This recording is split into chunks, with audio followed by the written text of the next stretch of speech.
If you're struggling with breakout trading and you often run into fakeouts, this video is for you.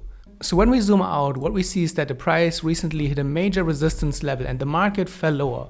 We're coming from a huge uptrend, so we really have to carefully observe the price consolidation here. We can draw a trend line at the top and we already see that we have a failed breakout here. If the price can get above this area, we are back in a bullish territory and we are resuming our initial uptrend. What we are seeing here is a great pattern. This is a pressure pattern. The market is shooting higher and then consolidating in this very tiny range. Very often you will see explosive moves out of those tight consolidations. So whenever you see those tight consolidations in a pattern, that should get your attention. The breakout is now initiated. After the very tight consolidation, we had the breakout. The fake out here to the downside makes this even a better signal. And considering that we are in a long-term uptrend, another great add-on for our trade. So this is where we have our continuation entry. And afterwards, the market is shooting higher. We have a brief retest and the uptrend is unfolding.